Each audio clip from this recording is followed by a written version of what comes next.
ਸਤਿ ਸ਼੍ਰੀ ਅਕਾਲ। ਨੌਕ ਸਪੈਸ਼ਲ ਦੇਖ ਰਹੇ ਦਰਸ਼ਕਾਂ ਦਾ ਬਹੁਤ-ਬਹੁਤ ਸਵਾਗਤ ਹੈ ਤੇ ਮੈਂ ਹਾਂ ਸੁਰਵੀਨ ਕੌਰ।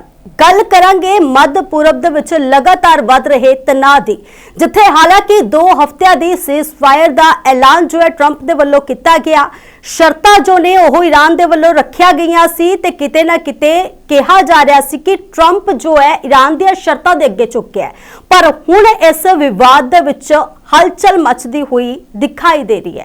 दस दी कि इससे जो है सीज फायर के ऐलान को लैके उस तो बाद इस्लामाबाद दे विच मीटिंग का दौर रखा गया सी। अज इस्लामाबाद दे विच मीटिंग है जिथे ईरान अते जो अमेरिका है उसके डेलीगेट्स ने मीटिंग करनी सी। तो हालांकि दोहां देशों के डेलीगेट्स पहुंच चुके हैं, जिथे पाकिस्तान के प्रधानमंत्री दे वल्लों इन्हां दा स्वागत भी किया गया ते शहबाज शरीफ के नाल दोहां देशों के डेलीगेट्स ने मुलाकात भी की। पर हुण वड्डा सवाल इत्थे यह है कि आखिर यह सीज फायर मुकम्मल तौर दे उत्ते हो पाएगा या फिर नहीं, क्योंकि लेबनान दे विच हमले लगातार जारी ने ते उधर ईरान दे वल्लों कहा जा रहा है कि उन्हां दी संपत्ति पहला जो अमेरिका है वह डीफ्रीज करे, जिथे ट्रंप दे वल्लों इसनूं नकार दिता गया ते ट्रंप ने कहा कि जेकर साडीआं शर्तां ना मन्निया तां असीं भी हमले लई तैयार हां। जिस तो बाद हुण लगातार विवाद वधदा होया दिखाई दे रहा है। पर वड्डा सवाल यह है कि इस्लामाबाद दे विचों हो रही मीटिंग दे विच आखिर कोई सिट्टा निकलेगा या नहीं। इसे गल दे उत्ते वधेरे चर्चा दे लई मेरे नाल मेरे गेस्ट जुड़े हुए ने। पहला स्वागत कर लैंदे आ, मेरे नाल मेरे गेस्ट संदीप चौधरी जी जुड़े हुए ने। संदीप चौधरी जी, बहुत बहुत स्वागत है आपका। धन्यवाद। चौधरी जी, कैसे देखते हैं जैसे इस्लामाबाद में आज जो है मीटिंग हो रही है और बकायदा डेलीगेट्स जो हैं ईरान और अमेरिका के वो पहुंच चुके हैं, मगर दोनों देश अपनी अपनी शर्तें जो है रख रहे हैं, और इसको आप कैसे देखते हैं कि अगर शर्तें रखेंगे तो क्या ये मीटिंग मुकम्मल हो पाएगी और या मुकम्मल सीज फायर हो पाएगा? देखिए, मैं ये मानता हूँ कि ये मीटिंग होनी इम्पोर्टेंट थी। आज की ये ऐतिहासिक दिन है जब ईरान का डेलीगेशन और अमेरिका का डेलीगेशन पाकिस्तान के बाद में एक साथ होगा। किसी भी मसले पर आप देखेंगे, चाहे किसी देश के इंटरनल मैटर्स हों या इंटरनेशनल लेवल पे 2 देशों के बीच के मसले हों, सबसे जरूरी चीज होती है कि वो लोग एक टेबल पर आ पाए। तो कहीं न कहीं ये एक मध्यस्थता, पाकिस्तान को भी इसका क्रेडिट जाता है, जिस तरीके से पाकिस्तान के इस्लामाबाद को इस काम के लिए चुना गया और ईरान के लोग और अमेरिका के लोग दोनों तरफ से बड़े पदाधिकारी वहां पर पहुंच रहे हैं। वो बातचीत को शुरू करेंगे। और मैं आपको बता दूं, कभी भी एक बार की बातचीत में इन चीजों का समाधान नहीं निकलता है, लेकिन पॉजिटिव ये है कि बातचीत का दौर शुरू हो रहा है। आपको याद होगा, इसमें जब किसान आंदोलन चल रहा था, 20 से ज्यादा बार हमारे देश की सरकार और किसान एक टेबल पर आए थे, लेकिन वो बातचीत लंबी चलती रही। तब जाकर के कहीं वो जो 3 काले कानून थे वो वापस लिए गए। तो सबसे अच्छी बात यह है कि एक बातचीत शुरू हो रही है। इस बातचीत में अगर चीजें नॉर्मल होने लगती हैं तो मुझे लगता है बहुत अच्छा रहेगा। लेकिन अगर हम अमेरिका के इतिहास को देखें, अमेरिका की हिस्ट्री को जानने की कोशिश करें, तो अमेरिका कहीं न कहीं ईरान को झुकाने की कोशिश करेगा, या अमेरिका इन चीजों को मॉनिटर कर रहा होगा कि हम किन नेताओं से बात कर सकते हैं और उनको क्या प्रलोभन दे सकते हैं। क्योंकि अमेरिका का विश्वास रहता है कि वो किसी अपने व्यक्ति को वहां की सत्ता पर काबिज करे, वहां का प्रधानमंत्री या राष्ट्रपति बना करके बैठा दे, और वहां की जो रिसोर्सेज हैं या वहां की जो सरकार है वो अमेरिका के हिसाब से चलने लगे। इस उदाहरण है, चाहे आप लीबिया की बात कर लीजिए, सीरिया की बात कर लीजिए, इराक की बात कर लीजिए, या आज की तारीख में वेनेजुएला की बात कर लीजिए। जैसे ईरान की तरफ से भी शर्त रखी गई है कि जो लेबनान पर हमले हो रहे हैं, क्योंकि बीती रात भी देखा गया कि लेबनान पर हमला हुआ और इजराइल की तरफ से लगातार यह हमले जारी हैं, जिसके बाद जो है जो हालात बिगड़ते जा रहे हैं। और ईरान की तरफ से बोला गया है कि पहले तेहरान में जो है वो सीज फायर किया जाए, लेबनान में सीज फायर किया जाए, तभी ये शर्तें हम मानेंगे। तो इसको आप कैसे देखते हैं कि क्या यह हमले जो है रुक पाएंगे? क्योंकि जो ट्रंप है, ट्रंप की तरफ से लगातार बोला जा रहा है कि ये जो सीज फायर है वो ये लेबनान पर लागू नहीं होता। देखिए, बिल्कुल जो अमेरिका है, अमेरिका एक स्ट्रेटेजिक लड़ाई लड़ता है। अमेरिका कई चीजें मॉनिटर करेगा। अमेरिका ईरान की जो एक बॉडी लैंग्वेज है उसको भी कहीं ना कहीं मॉनिटर करेगा। अमेरिका ये चीज भी कहीं ना कहीं देखेगा और भांपेगा कि अभी ईरान में लड़ने की कितनी सामर्थ्य बची है, क्या उसके पास अभी भी मिसाइलों का और ड्रोन का जख्म मौजूद है, या अब अमेरिका झुक सकता है। तो कहीं ना कहीं वो हमले करके लेबनान का मामला हो या दूसरे मामले हो, क्योंकि अमेरिका पूरे तरीके से ईरान को तोड़ना चाहता है, ईरान पर कब्जा करना चाहता है। तो ईरान पर अमेरिका ईरान पर कई तरीकों से हमले कर रहा है, कई तरीके से वो बात शुरू करेगा कि किस तरीके से हम साथ आ सकते हैं, किस तरीके से ईरान का इंफ्रास्ट्रक्चर फिर से खड़ा किया जा सकता है, किस तरीके से ईरान में जो पहले जैसी कि उसको बहाल किया जा सकता है, हम ईरान की क्या मदद कर सकते हैं। लेकिन बीच में कई चीजें आएंगी, बीच में स्टेट होर्मुज भी आएगा, बीच में लेबनान भी आएगा, बीच में हिजबुल्ला भी आएगा, बीच में हुती भी आएगा, क्योंकि उन सबको ईरान ने प्रोटेक्ट भी करता रहा है, फंडिंग भी करता रहा है, वो ईरान के लिए लड़ाई भी लड़ते रहे हैं। लेकिन अमेरिका का फोकस इन सब चीजों में कहीं ना कहीं ये होगा कि किस तरीके से हम ईरान को अपने प्रेशर में ले ले या अपने प्रभाव में ले ले, और किस तरीके से अमेरिका के हिसाब से ईरान चलने लगे। तो ये देखते हैं ये कंप्रोमाइज या ये बातचीत कहां तक आगे जाती है और कितने दौर में इसका कुछ सॉल्यूशन निकलता है, या इस बातचीत के बाद एक बार फिर से हम होंगे और उसके बाद फिर ईरान और अमेरिका टेबल पर होंगे। जी चौधरी जी, एक मुख्य सवाल यहाँ पे ये भी है कि जो ये मीटिंग है ये बोला जा रहा है कि अलग अलग कमरे में, यानी कि फेस टू फेस नहीं होगी। दोनों जो देश है उनकी मीटिंग पहले शहबाज शरीफ से दोनों देशों के डेलीगेट्स जो है बातचीत करेंगे और शहबाज शरीफ ही इस मीटिंग का मुख्य केंद्र रहेंगे और वही एक देश की बात दूसरे देश तक पहुंचाएंगे। क्या लगता है कि अगर ऐसे ही मीटिंग होगी तो कोई कंक्लूजन निकल पाएगा इस मीटिंग का? देखिए, मुझे ऐसा नहीं लगता कि अलग अलग मीटिंग होगी और अलग अलग उनकी बातें शहबाज शरीफ ईरान तक पहुंचाएंगे और ईरान की बात अमेरिका तक पहुंचाएंगे, क्योंकि ये बात तो फिर मैसेजिंग के माध्यम से भी हो सकती थी। दोनों डेलीगेशन को इस्लामाबाद पहुंचने की जरूरत नहीं थी। लेकिन हाँ, ये जरूर है कि मध्यस्थता पाकिस्तान कर रहा है और इसमें पाकिस्तान का या कहिए शरीफ साहब का बहुत बड़ा एक रोल है। तो मुझे लगता है फेस टू फेस चीजें होंगी, साथ में लोग बैठ सकते हैं, क्योंकि ये इंटरनेशनल लेवल के मामले हैं, इनका कोई पर्सनल लड़ाई नहीं है। तो इस लेवल पर होती है बातचीत होती है, लेकिन मीडिएटर पाकिस्तान है, पाकिस्तान के प्रधानमंत्री शहबाज शरीफ है।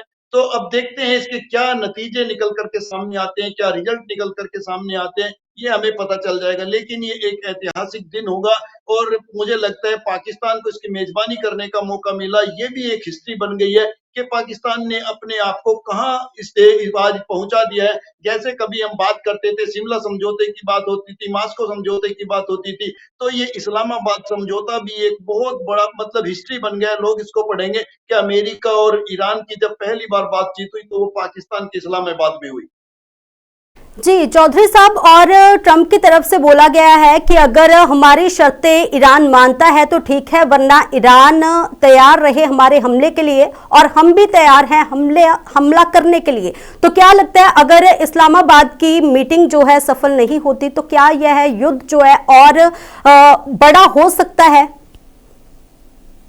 देखिए, बिल्कुल इसमें कोई दो राय नहीं। मैंने आपको पहले भी बताया, अमेरिका का जो काम करने का तौर तरीका है वो बिल्कुल डिफरेंट होता है।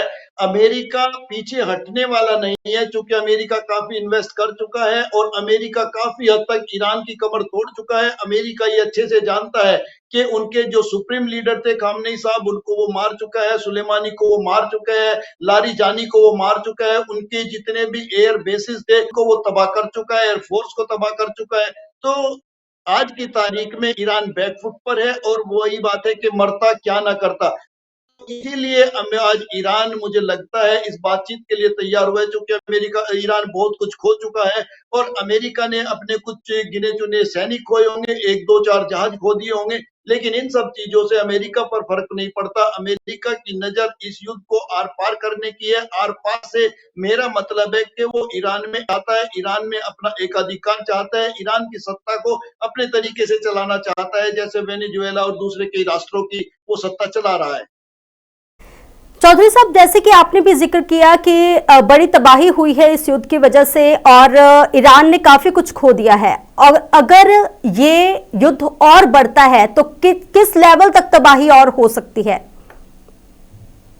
देखिए, बहुत महत्वपूर्ण सवाल है आपका। जिस तरीके से ये युद्ध विराम के होने से ठीक पहले अमेरिका ने ये लगभग घोषणा कर दी थी कि अब भगवान तुम्हारा भला करे, और ईरान इस चीज को समझ चुका था। चाइना ने भी ईरान को समझाया कि अमेरिका की एक हिस्ट्री है, एक इतिहास है।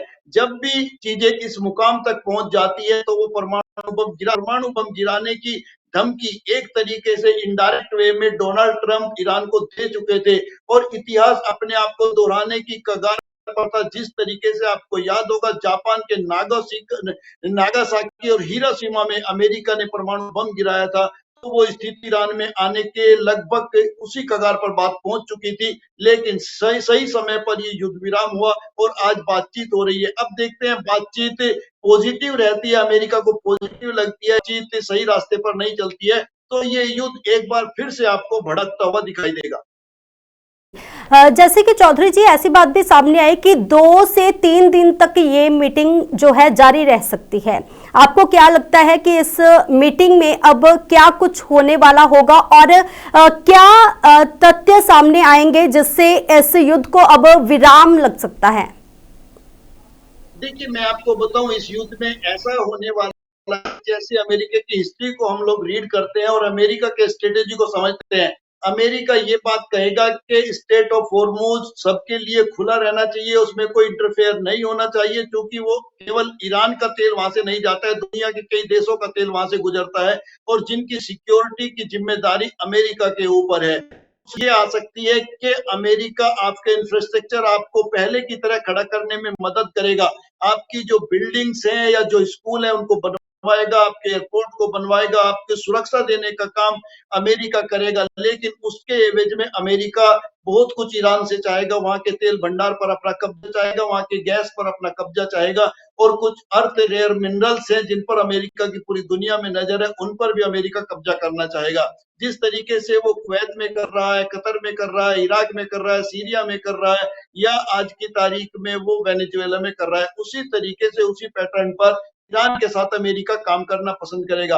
अगर ईरान तैयार नहीं होता है तो एक बार फिर से हमें ये युद्ध भड़कता हुआ दिखाई देगा, और जहां जहां अभी ईरान की ताकत बची हुई है, या जहां पर उसके सैन्य अड्डे बचे हुए हैं, या मिसाइल भंडार या ड्रोन के जो गोदाम हैं, या कहिए जो बेसमेंट बचे हुए हैं, उन पर वो चिन्हित करके फिर से अटैक करेगा, और ईरान की आखिरी तक ईंट से ईंट बजाने का वो अमेरिका प्रण कर चुका है। कहीं न कहीं बहुत कुछ अपने कब्जे में कर चुका है, और ईरान बहुत पीछे जा चुका है। तो अभी देखना है ये युद्ध आगे चलता है या ईरान कंप्रोमाइज की स्थिति में आकर अमेरिका की बात मान लेता है। ये जो बातचीत है, मुझे लगता है एक तरफा होने वाली है। वहां पर बैठकर अमेरिका अपना प्रपोजल उनके सामने रखने वाला है कि अगर शांति चाहिए तो इन शर्तों पर हम लोग साथ में मिलकर के काम कर लेते हैं, अदरवाइज एक बार फिर से युद्ध के लिए तैयार रहिए, क्योंकि परमाणु बम का डर दिखा करके अमेरिका ने ये बातचीत के लिए ईरान को राजी किया है। चौधरी साहब, जैसे कि आपने कॉम्प्रोमाइज का जिक्र किया, क्या आपको लगता है कि इतने बड़े लेवल पे तबाही हो जाने के बाद दोनों देशों का शर्तें रखना जायज है? ये अमेरिका को अगर आप देखें, अमेरिका एक बॉस की तरह काम करता है, तो ऐसे में अमेरिका इसलिए शर्तें रख सकता है कि देखिए, खामनेई साहब मारे गए, टॉप लीडरशिप मारी गई, आपके सारे अधिकारी मारे गए। अगर आपको बचना है तो अभी भी हम तैयार हैं आपके साथ हाथ से हाथ मिलाने के लिए, ईरान को फिर से खड़ा करने के लिए। लेकिन अगर आप हमारे साथ नहीं चलना चाहते तो फिर मरने के लिए तैयार हो जाओ, क्योंकि आप भी जानते हैं और हम भी जानते हैं कि ईरान के पास ऐसा कोई हथियार नहीं अमेरिका कर गिर सके, या अमेरिका के लोगों को या अमेरिका की सरकार को किसी भी तरीके का नुकसान पहुंचा सके। लेकिन अमेरिका जो भी वार करता है, या इजराइल जो भी वार करता है, वो डायरेक्ट ईरान के ऊपर वार करता है। ईरान के एयर स्पेस में वो लोग मौजूद रहते हैं, जिस बिल्डिंग पर चाहते हैं, जिस मंत्रालय पर चाहते हैं, जिस सैनिक ठिकाने पर चाहते हैं, वहां पर वो अपने बॉम्ब गिरा सकते हैं, मिसाइल गिरा सकते हैं। जैसे लेबनान में काफी बड़ा जो है अब संकट देखा जा सकता है, लगातार इजराइल की तरफ से हमले किए जा रहे हैं, मगर इस युद्ध में अगर देखा जाए तो सीधा प्रभाव तो आम जनता पर पड़ रहा है, जख्मी वो हो रहे हैं और जो महंगाई का सामना है सिर्फ उन्हीं को करना पड़ रहा है। क्या इस युद्ध में से अब इजराइल को भी साइड पे नहीं हटना चाहिए, क्योंकि बड़े लेवल पे तबाही हो रही है? देखिए, ये अमेरिका की एक स्ट्रेटेजी है कि लेबनान पर हम हमले करते रहेंगे और हम ये देखेंगे ईरान क्या कर सकते हैं, और वो मॉनिटर कर चुके हैं कि हम लेबनान पर लगातार हमले कर रहे हैं और ईरान ऐसे में बातचीत के लिए तैयार है। अदरवाइज होना ये चाहिए था, ईरान को ये कहना चाहिए था कि हमारे सुप्रीम लीडर मारे गए, हमारे इतने अधिकारी मारे जा चुके हैं, तो हम किस तरीके की बातचीत करें। हम बातचीत नहीं करेंगे, हम आर पार का करने वाले हैं। और एक बातचीत का ये भी तरीका हो सकता था, जब बातचीत रखी गई कि आप गल्फ कंट्री से अपने सारे सैन्य बेस वापस हटा लीजिए, हम युद्ध विराम कर सकते हैं। लेकिन गल्फ कंट्रीज में ईरान के चारों तरफ जितने देश है, सब में उसके सैन्य बेसिस बने हुए, वो कहीं से कुछ हटाने को तैयार नहीं है और न ही झुकने को तैयार है। तो अभी हमें ये देखना है कि आज की बातचीत से क्या रास्ता निकल करके सामने आता है, क्या बातचीत होती है, क्या प्रपोजल अमेरिका रखता है और कौन सी शर्तें ईरान रखता है।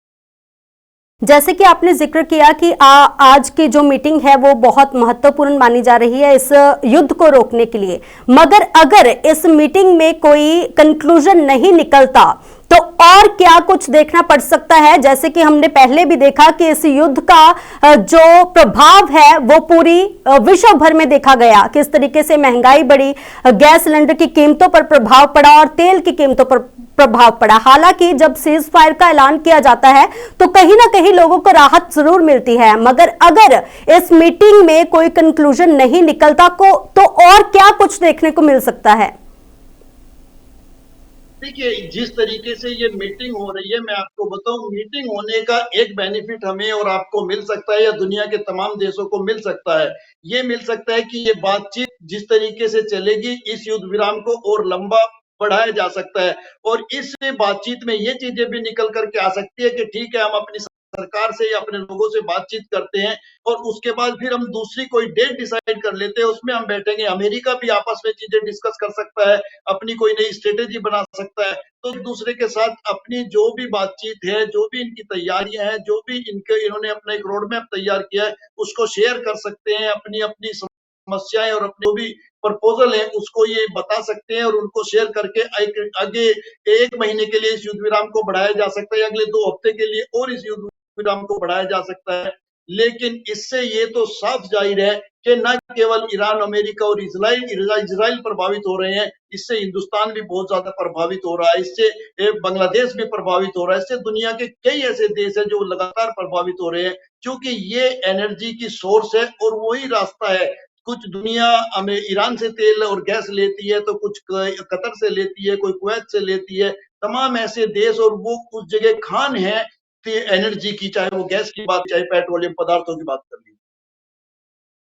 जैसे कि हमने बात की कि अब एक और बात निकल के सामने आई है कि ट्रंप का जो डेलीगेशन है, यानी कि जेडी वेंस है, उन्होंने शहबाज शरीफ के साथ बात की और जो शर्तें रखी गई थी वो ईरान की तरफ से मंजूर नहीं की गई, क्योंकि डीप फ्रीज करने का जो है प्रस्ताव रखा गया था कि जो संपत्ति है ईरान की वो डीप फ्रीज की जाए, मगर अब जो है ट्रंप के डेलीगेट यानी कि जेडी वेंस ने इस बात को मना कर दिया कि हम उनकी शर्तें नहीं मानेंगे। तो क्या लगता है अब और क्या कुछ देखने को मिल सकता है? जैसे कि हमने बात की कि ये मीटिंग बहुत महत्वपूर्ण है, मगर जैसे ही पहले पड़ाव में ही ये सामने आ गया कि रिजेक्ट कर दिया गया वेंस की तरफ से कि हम ऐसा नहीं करेंगे, तो क्या लगता है कि ये मीटिंग सफल रह पाएगी या फिर नहीं? देखिए, मुझे नहीं लगता, अगर ईरान अपनी सामने रखा है, अपनी संपत्ति को अनफ्रीज कराने की बात हो, जो उसकी संपत्ति फ्रीज की गई है नाटो कंट्रीज के द्वारा या कहिए अमेरिका के द्वारा, क्योंकि अमेरिका जानता है इनकी संपत्तियां फ्रीज करने से ईरान कमजोर पड़ा है, इसकी फाइनेंशियल स्थिति कमजोर हुई है। कहीं ना कहीं जब भी राष्ट्र की संपत्ति को, उसकी करेंसी को फ्रीज कर लिया जाता है तो उसकी कमर टूट जाती है। आज ईरान कई मामलों में बैकफुट पर है और अमेरिका बिल्कुल वो मौका नहीं देगा कि ईरान अपने पैरों पर फिर से खड़ा हो सके। जो भी शर्तें होंगी अमेरिका अपनी शर्तें रखेगा और ईरान को माननी पड़ेगी। ये चाहे आज मान ले, चाहे 15 दिन बाद मान ले, शर्तें ईरान को ही माननी पड़ेगी। और अमेरिका ये चीज समझ चुका है कि ईरान जख्मी है और वो सामी है, और इन जख्मों पर अगर और ज्यादा बमबारी की जाएगी और स्कूलों पर बमबारी की जाएगी और दूसरे वहां के जो ठिकाने हैं, चाहे मंत्रालय हैं, उनको डैमेज किया जाएगा, तो ईरान आने वाले समय में फिर से टेबल पर होगा और ईरान को कंप्रोमाइज करना पड़ेगा, या कहिए ईरान को झुकना पड़ेगा। क्योंकि इसके पहले अमेरिका ऐसी कई लड़ाइयां लड़ चुका है। अमेरिका ने इराक को इसी पैटर्न से लड़ाई लड़ करके झुकाया था। अमेरिका ने इसी पैटर्न से लड़ाई लड़ करके सीरिया को झुकाया। इसी तरीके से आपको याद होगा लीबिया को झुकाया। इसी तरीके से बल्कि कहिए बिना युद्ध लड़े वेनेजुएला के राष्ट्रपति और उनकी वाइफ को उठा करके ले गए और वहां पर अपना कब्जा कर लिया। चौधरी जी, एज ए एक्सपर्ट आपका क्या सुझाव रहेगा अगर इस युद्ध को एंड करना है, विराम लगाना है, तो एज ए एक्सपर्ट आप क्या सुझाव देना चाहेंगे? देखिए, अगर हम यूएन की तरफ जाए और यूएन के दृष्टिकोण से देखें तो किसी देश को ये अधिकार ही नहीं है कि किसी के ऊपर इस तरीके से हमला करे उसके मैटर्स को देखते हुए। लेकिन अमेरिका का आपने देखा, अमेरिका का कहना था कि वहां पर संविधान नहीं बचा है, वहां पर कट्टरपंथी बढ़ रही है, वहां पर जुल्म हो रहे हैं और वहां वो परमाणु बम बना रहे हैं। हालांकि आज तक कोई परमाणु बम भी नहीं मिला, कोई रासायनिक हथियार भी नहीं मिले, लेकिन अमेरिका किसी भी देश पर ये सारी बातें कह करके हमला कर देता है। तो पहली बात तो यही सब चीजें गलत है। लेकिन अगर हम बात करें कि भाई क्या होना चाहिए, तो ये युद्ध विराम किसी भी मामले में होना चाहिए, क्योंकि युद्ध विराम होना ही मानव जाति के लिए सबसे पहली चीज है, प्राथमिकता होती है। क्योंकि युद्ध किसी भी देश के लिए विनाश लेकर के आता है। जापान जैसा कंट्री इन चीजों को बहुत पहले से समझ चुका है। जर्मनी, आपको याद होगा दूसरा विश्व युद्ध किस तरीके से हुआ, वो इनको समझ चुका है। और जो कंट्री भी युद्ध में गए, आप हमारे पड़ोस में जिस तरीके से अफगानिस्तान है, पहले संयुक्त रशिया की सेना यहाँ पर रही, फिर अमेरिका की सेना यहाँ पर रही, आज तक अफगानिस्तान खड़ा नहीं हो पाया। वही कबीलों में रहता है, कोई किसी तरीके की तरक्की नहीं है, कोई इंडस्ट्रीज नहीं है। तो युद्ध किसी को भी देश को सैकड़ों साल पीछे ले जाता है। मुझे लगता है किसी भी तरीके से ईरान को ये युद्ध रुकवाने की कोशिश करनी चाहिए और अपने देश को अपने युवा से खड़ा करने की कोशिश करनी चाहिए। जी संदीप चौधरी जी, बहुत बहुत शुक्रिया आपका नॉक न्यूज के साथ जुड़ने के लिए। धन्यवाद।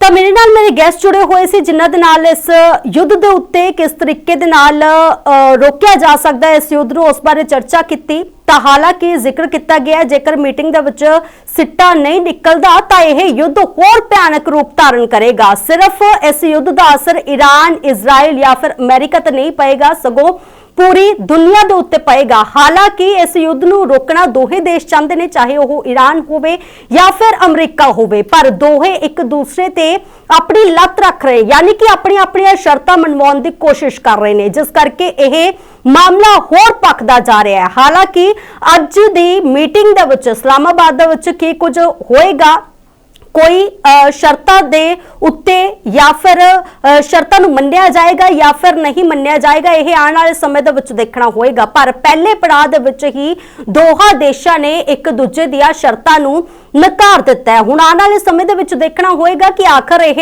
युद्ध रुकदा है या फिर जारी रहिंदा है। पर जेकर यह युद्ध जारी रहिंदा है तां इसदा नुकसान वड्डे पद्धर दे उत्ते झल्लना पवेगा ते उस दी तैयारी हुण तो ही हर एक देश नूं कर लेनी चाहिए है। ते हुण देखना होएगा कि इस्लामाबाद दे विच मीटिंग दा दौर कितना देर चलदा है, इस मीटिंग दे विच कोई सिट्टा निकल पांदा है या फिर नहीं, यह देखना होवेगा। फिलहाल दे लई मैनूं दिओ इजाजत, देखदे रहो नॉक न्यूज़।